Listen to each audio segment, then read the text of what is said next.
آج ہم تاریخ کے ایک ایسے فیصلہ کن لمحے کی بات کرنے والے ہیں، ایک ایسی جنگ کی جس نے دنیا کا نقشہ ہی بدل کر رکھ دیا۔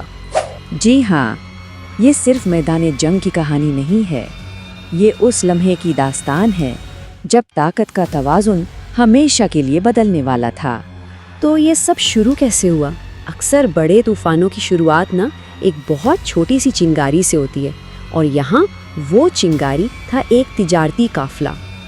دیکھیے، یہ کوئی عام قافلہ نہیں تھا۔ ابو سفیان کی قیادت میں یہ قافلہ شام سے مکہ جا رہا تھا، اور اس میں 50,000 سونے کے سکے اور بہت سارا قیمتی سامان تھا۔ لیکن یہاں ایک بات سمجھنا بہت ضروری ہے، مسلمانوں کا ارادہ لوٹ مار ہرگز نہیں تھا، بلکہ یہ تو اپنے ہی اس حق کو واپس لینے کی ایک کوشش تھی جو مکہ والوں نے ان سے زبردستی چھین لیا تھا، ان کے گھر، ان کی جائیدادیں۔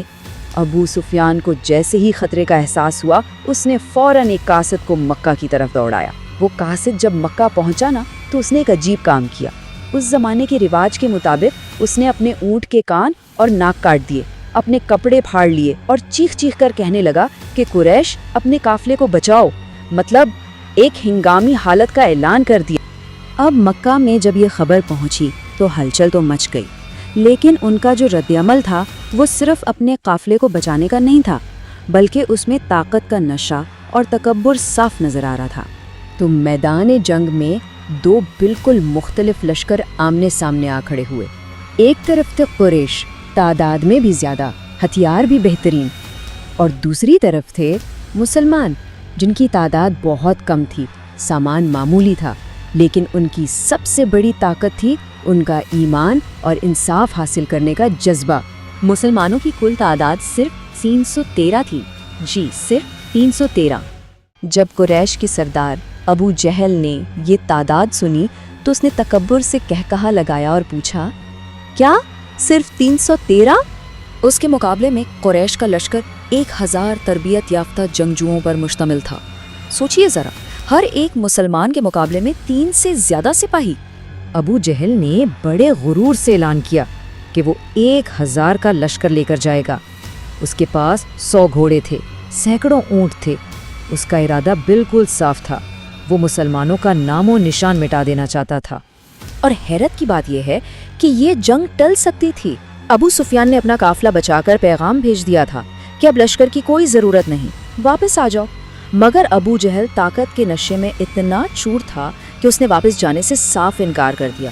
اس نے کہا، نہیں، ہم بدر تک جائیں گے، وہاں جشن منائیں گے تاکہ پورے عرب پر ہماری دھاک بیٹھ جائے۔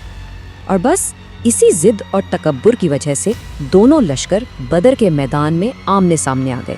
یہاں جنگ صرف تعداد سے نہیں بلکہ حکمت عملی اور ایمان سے لڑی جانی تھی۔ مسلمانوں نے آتے ہی ایک ایسی شاندار جنگی چال چلی جس نے قریش کو حیران کر دیا۔ ایک صحابی کے مشورے پر انہوں نے آگے بڑھ کر پانی کے جتنے بھی کنویں تھے سب پر قبضہ کر لیا۔ اب صحرا میں پانی تو زندگی اور موت کا سوال ہوتا ہے۔ اس ایک چال نے قریش کے لشکر کو جنگ شروع ہونے سے پہلے ہی کمزور کر کے رکھ دیا۔ جنگ کا آغاز اس زمانے کے رواج کے مطابق ہوا۔ سب سے پہلے انفرادی مقابلے ہوئے، اور اس میں حضرت حمزہ اور حضرت علی نے پلک جھپکتے ہی اپنے دشمنوں کو ڈھیر کر دیا۔ اپنے بہترین جنگجوؤں کو اس طرح گرتے دیکھ کر ابو جہل غصے سے آگ بگولا ہو گیا، اور اس نے اپنی پوری فوج کو ایک ساتھ حملہ کرنے کا حکم دے دیا۔ مکہ والوں کو لگا کہ یہ تو بس چند منٹوں کا کھیل ہے، لیکن مسلمان اپنی جگہ سے 1 انچ بھی نہ ہلے۔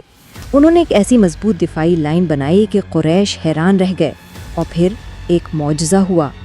قریش کے قدم اکھڑنے لگے اور انہیں بھاری نقصان اٹھانا پڑا۔ جنگ کا پانسا پلٹ چکا تھا۔ بدر کی اس فتح نے صرف ایک جنگ کا فیصلہ نہیں کیا، بلکہ اس نے اس خطے کی تاریخ کا ایک نیا باب لکھ دیا۔ آخر کار وہی ہوا جس کا کسی نے سوچا بھی نہیں تھا۔ قریش کی بڑی فوج میدان چھوڑ کر بھاگنے لگی۔ مکہ کا سب سے بڑا دشمن ابو جہل اسی میدان میں مارا گیا، اور قریش کا سارا غرور اور تکبر خاک میں مل گیا۔ اور اس فتح کے اثرات وہ فوری اور بہت گہرے تھے۔ جب مکہ میں شکست کی خبر پہنچی تو لوگ سکتے میں آ گئے۔ کسی کو یقین ہی نہیں آ رہا تھا۔ پورے عرب نے اب قریش کے بجائے مسلمانوں کو ایک نئی اور ابھرتی ہوئی طاقت کے طور پر دیکھنا شروع کر دیا تھا۔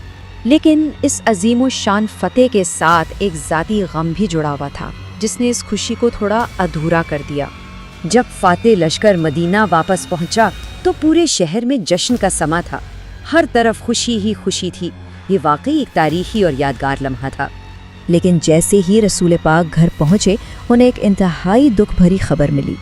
جنگ کے دوران ہی ان کی پیاری بیٹی حضرت رقیہ بیماری کے بعد وفات پا چکی تھیں، مگر انہوں نے اپنا غم چھپا لیا تاکہ مسلمانوں کی خوشی میں کوئی کمی نہ آئے۔ لیکن کہانی یہاں ختم نہیں ہوئی۔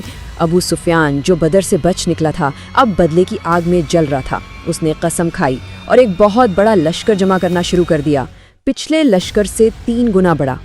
تو بدر کی جنگ نے حق اور باطل کو الگ الگ کر کے دکھا دیا تھا، لیکن اب ایک نیا اور کہیں بڑا چیلنج سامنے کھڑا تھا۔ سوال یہ پیدا ہوتا ہے کہ کیا مسلمان احد کی جنگ میں بھی اسی طرح فتح یاب ہوئے؟ اس کا جواب ایک اور دل دہلا دینے والی داستان میں چھپا ہے۔